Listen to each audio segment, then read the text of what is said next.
चलिए, आज एक ऐसी पौराणिक कथा की दुनिया में चलते हैं जो हमें दिखाती है कि जब किसी का अहंकार दिव्य शक्ति से टकराता है तो आखिर होता क्या है। आइए शुरू करते हैं ये अद्भुत कहानी।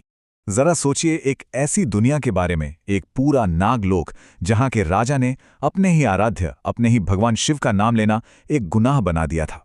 हमारी कहानी की शुरुआत इसी अजीब और दमनकारी नियम से होती है। तो चलिए कहानी के पहले हिस्से में चलते हैं और ये समझने की कोशिश करते हैं कि शिव के बिना ये नागलोक असल में था कैसा। देखिए, ये सिर्फ एक हुक्म नहीं था, ये उस नागराज की पूरी सोच थी। उसका मानना था कि शिव की पूजा करने से ना लोग कमजोर पड़ जाते हैं। इसीलिए उस लोक में ना तो कोई शिवलिंग दिखता था और ना ही कहीं से ओम नमः शिवाय की आवाज सुनाई देती थी।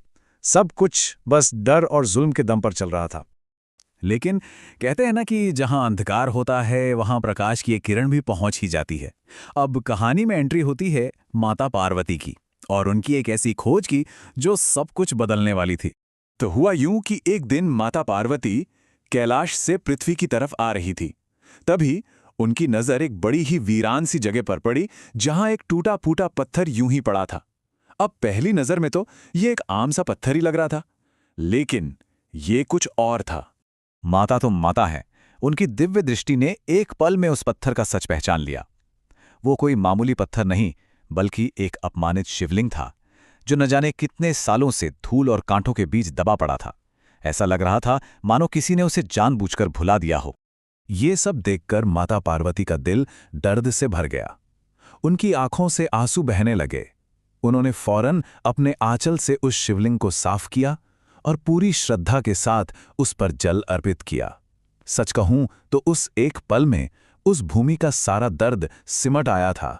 और शिवलिंग की पूजा करते हुए माता पार्वती के मन में एक ख्याल आया, जो दुनिया मेरे स्वामी को ही भूल जाए, वो दुनिया, वो लोग भला सच्ची शांति और सुख कैसे पा सकते हैं।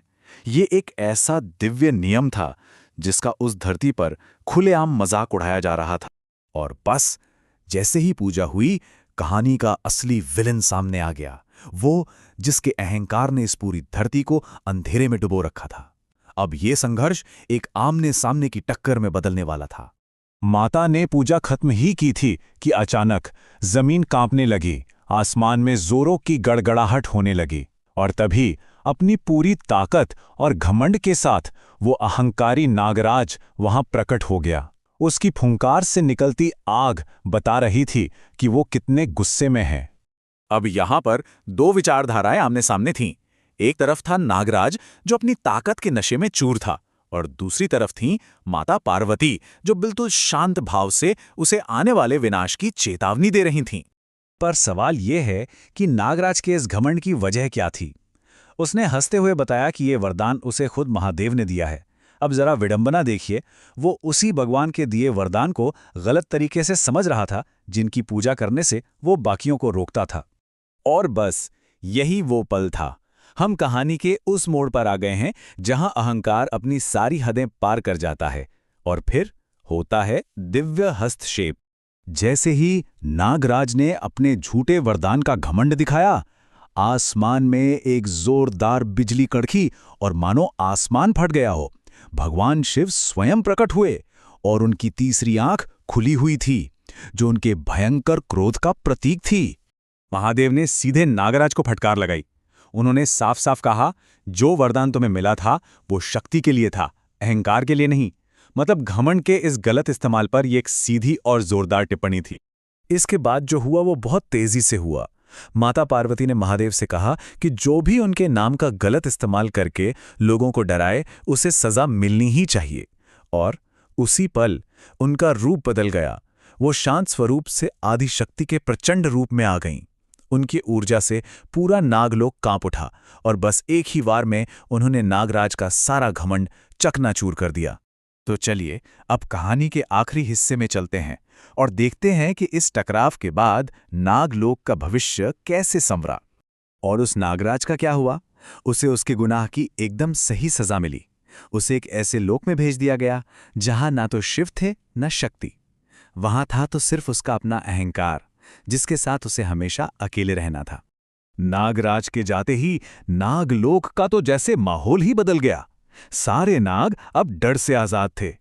उन्होंने अपनी जिंदगी में पहली बार किसी शिवलिंग के सामने सिर झुकाया, वो भी पूरी श्रद्धा से। उस दिन के बाद हर एक नाग शिव का भक्त बन गया और उस धरती पर आखिरकार शांति लौट आई। आखिर में महादेव ने उन आजाद हुए नागों से बात की और इस कहानी का जो सबसे बड़ा सबक था उसे फिर से दोहराया। उन्होंने कहा, याद रखना, जहां मेरी पूजा नहीं होती वहां सच्ची शांति कभी नहीं हो सकती। तो ये कहानी हमें एक बहुत गहरे सवाल के साथ छोड़ जाती है कि जहां भक्ति नहीं होती वहां आखिर बचता क्या है। ये हमें अहंकार और विश्वास के उस बारीक से संतुलन पर सोचने पर मजबूर करती है, और ये भी सोचने पर कि जब एक चीज दूसरे पर हावी हो जाती है तो नतीजा क्या होता है।